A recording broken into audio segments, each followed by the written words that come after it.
जो उपासक सदैव जप परायण रहना चाहता है उसे चाहिए कि अधिक चावल ना खाए, क्योंकि चावल बादी और गैस बनाने वाला होता है और आलस्य प्रमाद बढ़ता है। और मूंग की दाल, पतली रोटी या भिक्षा की रोटी या कोई सब्जी एक वक्त या 2 वक्त थोड़ा थोड़ा करके पाले।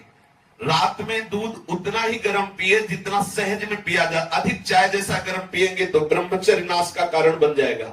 मीठा और नमक अगर छोड़ दो तो बहुत अच्छा है, नहीं तो बहुत कम से कम पाओ।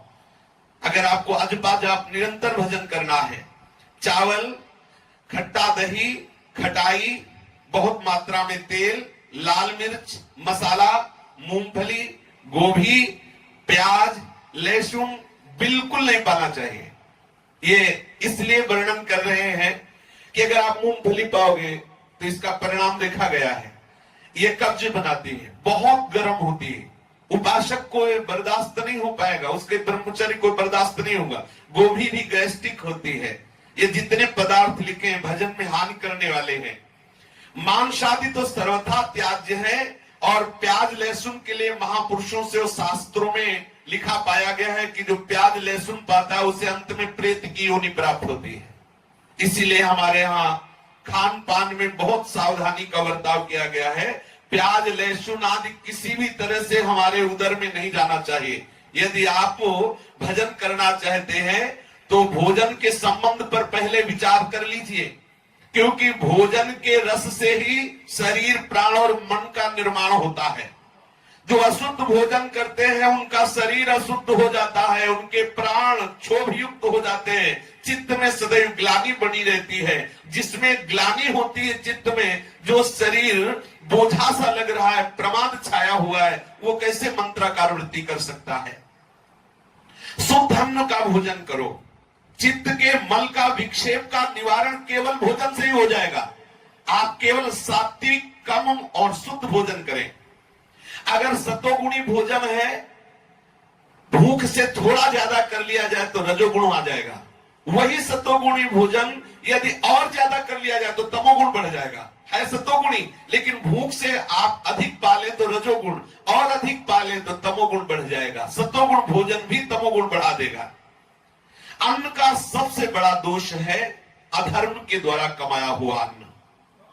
अन्याय से, बेईमानी से, चोरी से, डकैती से, छल से जो धन कमाया जाता है, यदि वो अन्न कहीं साधक के शरीर में चला जाए तो मंत्र को बिल्कुल नहीं चलने देगा, रोक देगा। ये महापुरुषों के वचन है। जो हम गुरु मंत्र जपा जाप करना चाहते हैं, सतत जाप करना चाहते हैं, रोक देगा वो अन्न। आपको भजन में रुचि नहीं होगी। अन्न दोष महादोष है। चित्त शुद्ध का निर्माण करने के लिए हमें अन्न पर बहुत ध्यान देना चाहिए। जो लोग अन्य साधन तो संभालते रहते हैं लेकिन अन्न पर ध्यान नहीं करते, उनका साधन नहीं बनता है। अब हमें पता नहीं सामने वाला भंडारा गौ हत्या करके करवा रहा है कि किसी के मरने वाला करवा रहा है कि या किसी का संकल्पित करवा रहा है। वो दवाया 5 लाख दे दिए, संतों को पवाओ। संतों की बुद्धि क्या होगी, किस तरह का अन्न धन है, ये थोड़ा देखना चाहिए। अगर हमें पता ना हो कि किस उद्देश्य से भंडारा कराया जा रहा है, कौन करवा रहा है, तब तक नहीं पाना चाहिए।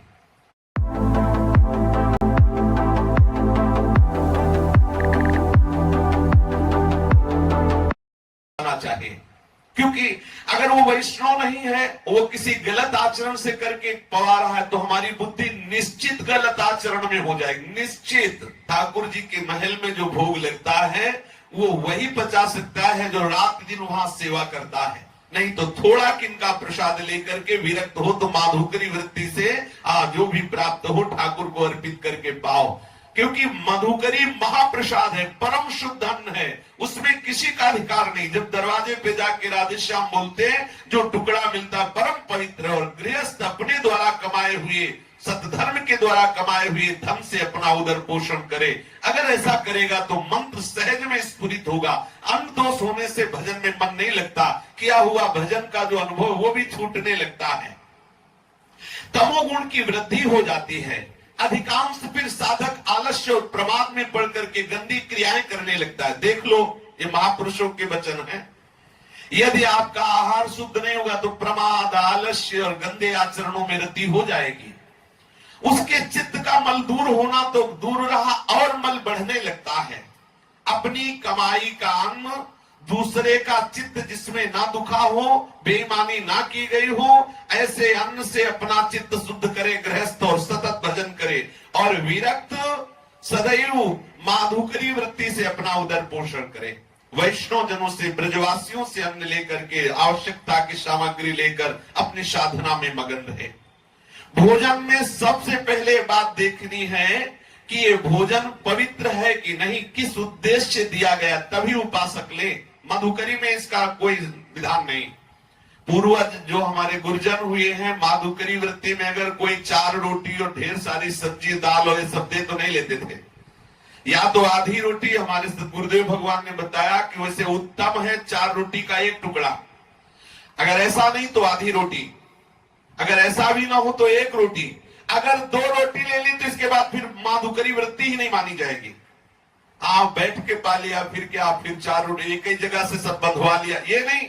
हम 5 घर जाएंगे, प्रारब्ध अनुसार भगवत इच्छा से जो मिलेगा वो ले, थोड़ा थोड़ा, अगर दाल सब्जी थोड़ी थोड़ी ले ली, 1-1 टुकड़ा रोटी, आधी आधी 1-1 ले ली, 5-7 घर चले गए, 7 रोटी हो गई, हमारा काम बन गया। जो मनाया शुद्ध, एक बार आज पाया, अगर बच गई तो कल पाया। माधुकरी में बासी अन्न नहीं माना जाता, माधुकरी को बासी नहीं कहते। महापुरुषों ने तो 10-10 दिन 20-20 दिन की रोटी मांग के लाके उसे टांग दी, उससे पाते रहे हैं।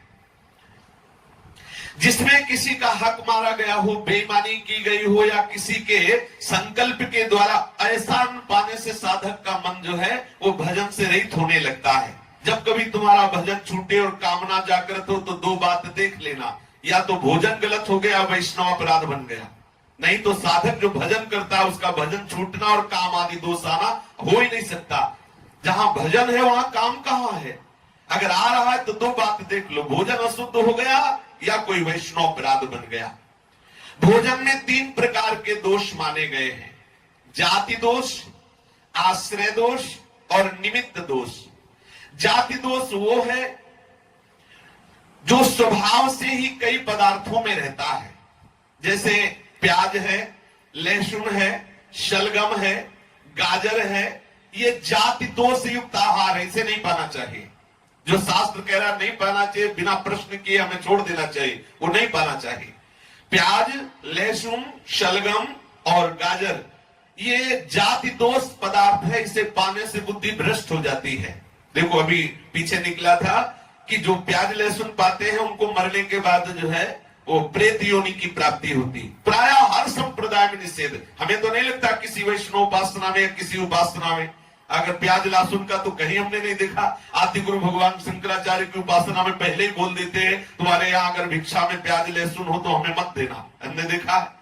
प्याज लहसुन गाजर ये जो निषेध है, शलगम आदि, ये हमें नहीं पाना चाहिए क्योंकि ये भजन विरोधी पदार्थ है।